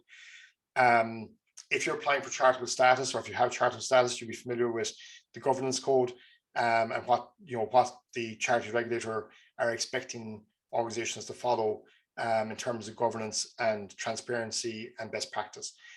What most funding organizations are currently looking for, and what they will be looking for going forward, is people that are compliant with that governance code. Not saying that you have to be a registered charity, but they will be looking to see, are you compliant with the governance code? They might actually be going on the line where you have to have charitable status, because now they're using the regulator as the kind of the watchdog as such, and overseeing and all seeing that you're doing what you're supposed to be doing. So you might have an accountant, doing your accounts and giving oversight on the accounts and the finances of the company, but the regulator, the charities regulator, is kind of monitoring what you're doing in relation to governing your organization. So what we try to get through to organizations is that they can show that they have these things in place, and all they're saying to the department or the funder is, look, we've got capable people here that are responsible for this organization. They're governing the organization well. They know what they're doing. They have experience, and they're in a good position to manage this money and get this project completed on time and within budget. Okay, really important that you can show that. As I said, these, structures and that are on paper, so you can, again, don't lie about it and say, oh, we have these structures in place, but you should be putting these things in place. It's not a case of just doing it for the sake of a grant. You should be putting these things in place anyway. And the stronger the organization structure, the more confidence they have in you, the better chance you're going to have of getting funding. Okay, so the next thing then is that we will look at, and this is probably an area where we concentrate a lot on when it comes to grant applications. Now, we used to, before, like a long time ago, I used to do them anyway to give my projects and the groups I work with kind of a better chance and give them that edge. And most grant applications now actually ask for this information to be included in the application form. So everyone's kind of doing it. As I said earlier on, usually usually always the grants that are available are usually tied into and linked to either local policy, regional policy, or national policy. Okay, so your policy documentation is basically our rural future, the rural development policy, which is pretty much leading the way now in terms of most of the funds are being made available are stemming from this document. County development plans, your county tourism strategy and action plan, your MD local area plans, outdoor recreation plans for public lands and waters and so outdoor projects, and your climate action plan. The last one here is very important. Pretty much all grants now, applications have a section on how your project is going to, and how your project aligns with climate action plan objectives. Okay, so if you're developing a building, is it energy efficient? Are you going to be using LED lights, solar? How are you going to reduce the carbon emissions for the building? All these things. So again, and going forward for the larger scale projects, for the larger money, you have to show detailed how your project is going to align with climate action. So and when I said leader funding, when it comes into play, probably in a year or 2 years' time, certainly going to have a lot of emphasis on environmental and climate action plan projects. So what we do normally is we look at the project and how it aligns with these policies. Okay, now we take it a bit of a step further. So what we normally do in the applications that we submit, we actually link out the outcomes of a project, okay, which is on here for this sample project, and then we highlight the actual objectives that the actual policies that they refer to. So very clearly you can see straight away that when you look at this, you can see that this project in question is very much related, kind of ticks a lot of boxes when it comes to national policy, local policy, and regional policy. So very visually you can see that this line, this project should be funded, this project should be supported at a national level, because it is just doing an awful lot of meeting the objectives of all these various different policies. Now there's a bit of work involved in this, because you got to go through every single policy. You got to look at what objective is relating to us, what policy objective is relating to our project, and write it down. Okay, but if you do once, most of these policies, right, you can see it here, they're 6 years policies documents. So they're like a 6-year plan. So if you do it once, that means it's done for 6 years. You don't have to do it every single time you apply for funding. You just got to go back in and say, okay, cut and paste this into another application form. Okay, and you don't have to go through every document in detail, right? So you don't have to go through the entire National Development Plan word for word. You just download it and you look for, search for keywords that are related to your project. So if it's, say, for example, an enterprise project, a childcare project, working with older people, younger people, an environmental project, look at the policies that relate specifically to that work you're doing, okay? And, then refer to it in a template like this. So this is a project we worked on for a large-scale sports project outside of Tralee town. It was being developed by a local community council in partnership with local clubs, and they were providing space for recreation and sport. They were providing accessible space. They were developing community facilities for older people. They were expanding their facilities for younger people, creating job opportunities, etc., etc., etc. And all we did was we literally put down the objectives, the title of the number of each objective that related to that project. So what we were showing the department was that if you fund this project, we are actually helping you achieve all these things. Okay. Now, as I said, there's a bit of work involved in this, but there's not, like, if you're looking at maybe securing you know, 20, 30, 40, 50,000 euros of grant aid, you know, spending a few hours going through these reports and highlighting what's relevant to your organizational project is well worth it. Okay, so this is something that, again, we were always doing before, but we've now we started, you know, we started this, I said, years ago. We put this into our documentation, our strategic plans, and to the application forms. But now most application forms will ask you, how does your project align with local, regional, national policy? So you have to go back to them on this. Okay. Just 1 second there, just to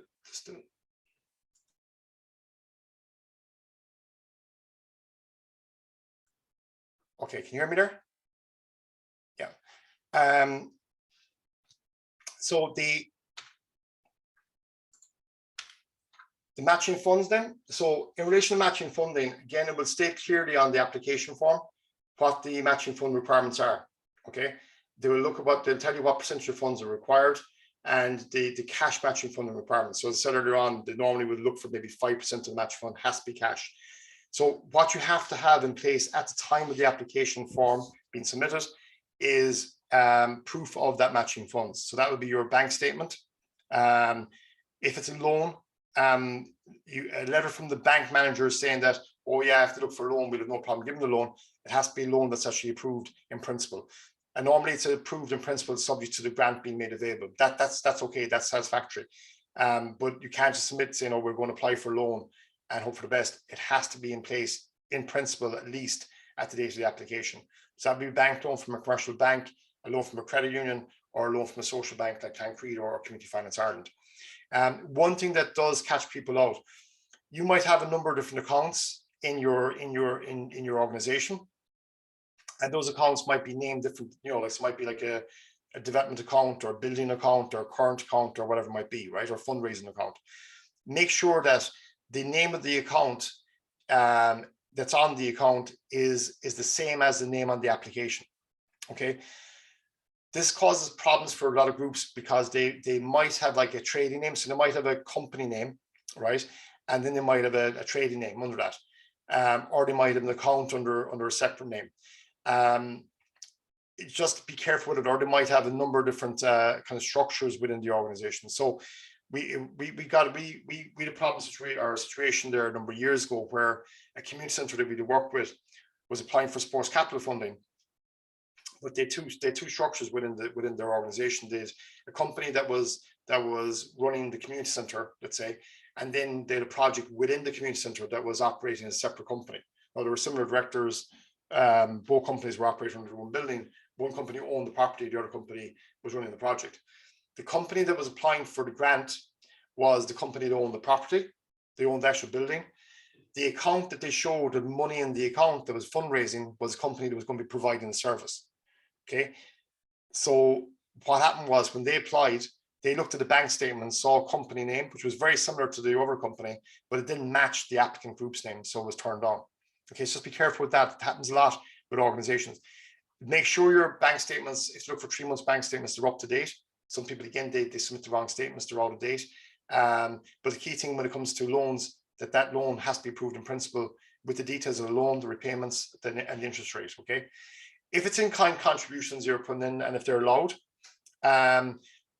sometimes they will look for details on that in terms of, let's say, property value will have to be not just your valuation on it, has to be from an independent valuer. So an auctioneer would have to give you value on the property. If there's voluntary labour contributions, they normally make it very clear and specific in terms of the level of voluntary labour they allow. They'll also ask for details of the rate per hour and the maximum rate that can be charged per day. So they normally, if they're allowing for voluntary labour, they will have specific templates that they provide you with to include that in as matching funds. Okay, I know with leader funding, they do allow for voluntary labour, but there's a template you have to complete with that. So again, if they allow for in-kind contributions, ask them what proof of that in-kind contribution do you need to provide. They normally will tell you, but if you're not too sure or clear, make sure you ask them, because again, if they don't accept it, your matching funds won't match what they should be. The next one then, and the last thing, this is the last slide, is your quotations and procurement. So again, they'll make it clear in terms of the number of quotations you require. and the process for tendering if you need to tender for the project. So this again is based on leader funding. So and it's kind of standard for most publicly funded projects. So it's less than €5,000. A verbal quotation from a supplier will do. If it's between 5 and 25,000, you have to get quotes from at least three suppliers. They should all receive the same brief. So you email out a brief to them. So you're asking to quote on a specific thing. Each of those suppliers need to get the same brief. That's really important because you got to show that brief to when you're applying, when you're looking for the funding. You've got to say when you're doing a drawdown, you have to provide them with the project brief that was submitted to the suppliers, proof that it was sent to them, and then that they all give back quotations based on that brief. Okay, so if you give one brief to one company and a different brief to another company, then that's going to cause problems. Again, you need to kind of to evaluate those quotations, and then you have to advise all the tenderers on the award of contracts. So if you're giving one contract to one tenderer, you've got to inform all tenderers that they weren't successful, and obviously the tenderer who was successful is notified as well. They will look. This is more so at the drawdown stage, but again, it's important to get it done right at the beginning, because they will look for this information at the drawdown stage. Again, if it's over €25,000, you have to go through a fully tendering process. Okay, which again, as we said earlier on, can be fairly complex if you haven't done it before. So most of this is in relation to the drawdown stage, but they will look for when you're putting your project file together, have a very, very strong paper trail where you've done all these things correct from the beginning, because they will go back to when you actually emailed for the quotation. Where was the brief? Give us proof you sent it out. You have to show that to them when it comes to the drawdown, and it could deem your project ineligible if you don't have it. Okay, so that's basically the presentation.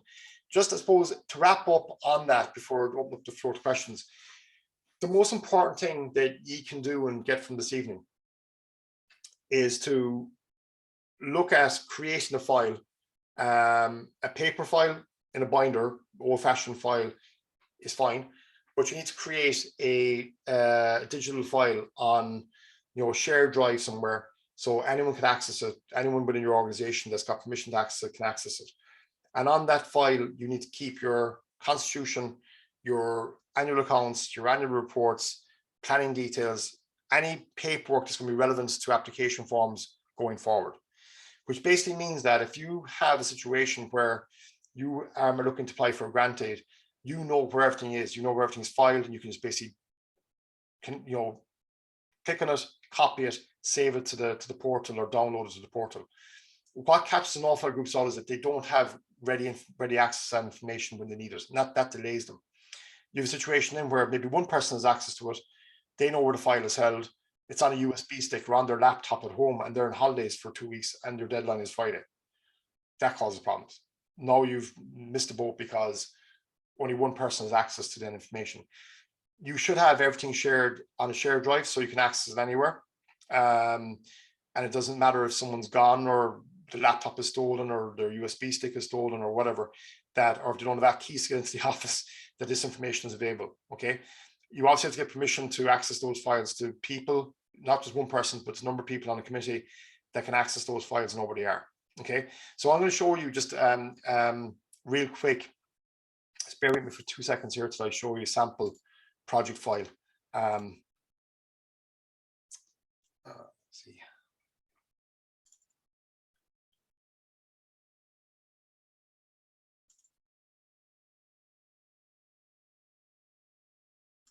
Okay, so I'll use this one.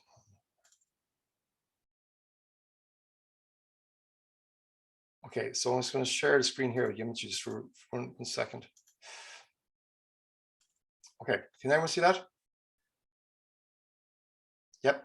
So this is a sample files. This is for a soccer club that I'm involved with, my own club actually, and I'm responsible for the grants. So I put everything into St. Brendan's Park FC. So everything goes into the Park FC file here. Okay, so if I'm looking to do submit any application, I just know then everything is in this one place, right? So I'm not backwards and forwards trying to find information off people.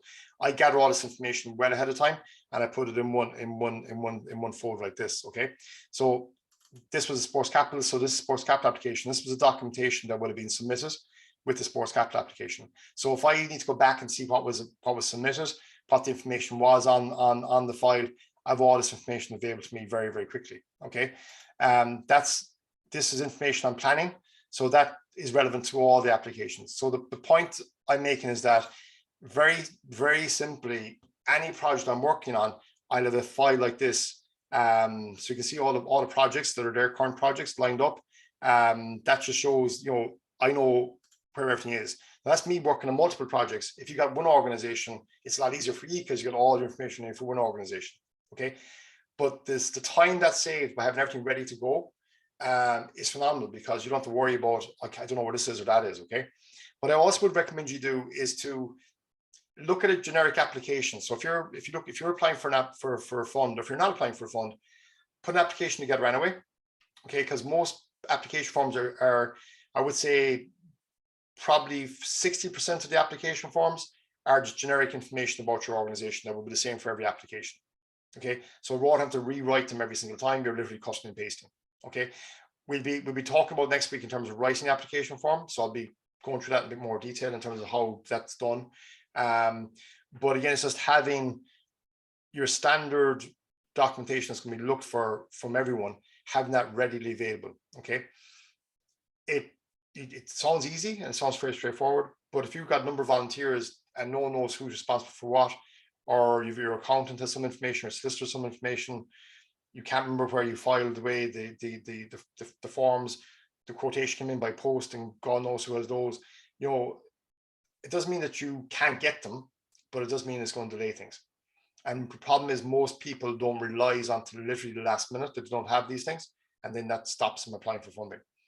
So if you're when I said earlier on there with that template I had from in terms of planning template, we would normally give a deadline of the week before to have all the information back to us for doing grant application. If it's not back in a week before, we refuse to do the application for them. So we literally punish them not to the stuff back in time, because we can't be reliable. We can't rely on them to come back last minute with something, and then we don't have it in time, and we're left chasing last minute and not getting an application through. So we make it very clear we have to have this information by a certain time. You need to do the same thing for your own organizations. You're normally given 4 to 5 weeks timeline to get an application in. Okay, that sounds like a lot of time, and people wait in, of course, to the last week to start doing things. Start doing it straight away. Okay, really, really important. If you get that filing system in place, if you do what I'm saying to you do tonight in terms of to get the process ready and have your, be well organized, I can't guarantee you're going to get funding, but I can guarantee you'll have a way better chance of getting more funding. Okay, the level of competition is rising considerably, and it's rising every single year in terms of the amount of people competing for funds at national level. Okay, you're talking about it's not just local, it's national level. The quality of applications pre-COVID, because they are, as I said, during COVID they've declined a lot, was exceptional. Okay, there's a lot of good people out there that are well capable of writing applications and putting good applications together. So you need to make sure that you're putting your best foot forward. Okay, simply just by doing some things like I just talked about tonight will assist in that. Okay, so it's really important. Next week we'll be going through writing the application and looking at key wording, terminology, putting the right kind of phraseology into the application, putting your best foot forward in terms of putting in content into the application, and explaining what some questions that people might get confused on, what they mean. We'll be focusing on that. But that is of no use to you unless you've got all the documentation and stuff ready to go when it's required. Because that's the number one of the main reasons why groups don't get applications in or aren't successful, is because they just don't have the backup information that's requested. And that's soul destroying, because you've got to wait a long time then for that opportunity to come around again, if it does come around again. It's going to go into chat for the second year. See is any other questions in relation to feedback on application. How much information can you get back? That's Bernard. Sorry, Bernard. So basically, look, they're going to give you a scoring sheet, okay, normally, and they'll give you some feedback. sometimes it can be very vague, and they might just come back and say, look, you know, this fund was oversubscribed. It was a fantastic application, but unfortunately this time it just didn't go through, which is not really much use to you when you're going in the second time. With the sports capital application, with leader applications, they give you a scoring sheet. In sports capital, if it failed on a technicality, so if there wasn't relevant information supplied, they'd actually give you 0. And decided won't. They'll say the scoring, the assessment wasn't done because it didn't meet the minimum requirements. Okay. Now that again is of no use to you, because now you can't use anything to base the next one on, because it wasn't even assessed, so they didn't even score it. But yeah, it depends really, and on they won't give you a lot of information, because they don't want to be kind of digging a hole for themselves either. You know, they'll give you enough. They give information, but that will be fairly vague or fairly generic responses to it. But yeah, if they have the scoring sheet, certainly ask for that. They should have a scoring sheet and get it off them, because that will help you aim for higher marks next time around. What's the best resource for demographics into info on your community? Yeah, so Helen, that's a good question. We use, no, the problem with demographic information at the moment is it's 6 years out of date, because the last census was done in 2016. So the current census is just done, well, apparently not for all the country, because they missed out some places. But that information on the current census probably won't be available for some time. So if I'm doing community plans at the moment, I actually don't give any demographic information, because it's all of date. Because anyone born in the last 6 years isn't going to be on it. Anyone that's died in the last 6 years isn't going to be on it. Anyone that's lost their job in the last 6 years is going to be on it. So all the information is outdated. So it's very difficult to make a decision on outdated information, because the census obviously was delayed because of COVID. So the best resource for demographic information that we use is Pobble Maps. So I'll put it into the chat here. Pobble Maps. So if you go to Pobble, you find the sorry, sent to everyone. So if you go into Pobble Maps, you'll find that there's different maps there. You should go into click on the different areas, and it'll bring you up your own area, and it'll have all the profiles there for you. So they've got demographic profiling, they've got geo profiling, and they've got deprivation index profiling on their maps on Pobble Maps. So that's where I would use. You can go to census and cso.ie as well. The CSO is hard enough to navigate though at times. Pobble Maps is a lot more straightforward, because you can actually click on your area on a visual map, and it brings up your information on it. And you can break that down to electoral divisions. You can down to small areas, town areas. So you can actually break it down literally down to pretty much like housing estates as well. So it's good, but again, it is 6 years out of date, and we don't know when the next census data is going to be released. Have you any other questions on what we discussed this evening? No? Does everyone find that useful, or there's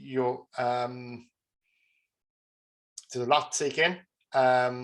There will be information available. Sorry, there will be the slides available to you as well, and the recording. So you might want to go back over some of this again, because there's a lot there.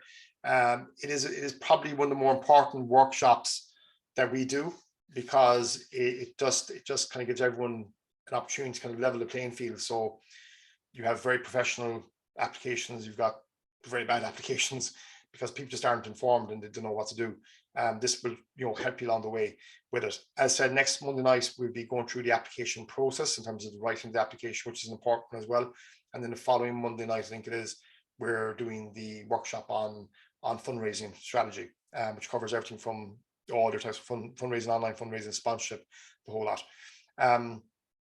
If you have any questions specifically for me after this evening, because lots to take in, you might be thinking there this evening, oh my God, I should ask this question or that question. Feel free to email me at tom@olatc.ie, or if you've got concerns about an application that you're looking at doing down the line as well, and if you want some advice on that, feel free to ask me as well. I'll try and help you out if I can. Okay, so again, I've taken a screenshot of your name, so I have that done. Now we'll stop the recording, and I'll send out the recording to you as well. I'll send out, through Patrick from the PPM, we'll send it out to you with the PDF of the slides. So again, I said, any questions you have, feel free to ask me between here and next week by email, and I'll get back to you. That's great. Thank you very much. Sorry, my email is on chat. It's here. That's my email. you. Yeah, thanks. Yep. Good night. Yeah, very good. Thank you very much. Take care, everyone. Thank you. Bye bye. Thank you. Good night. Thanks.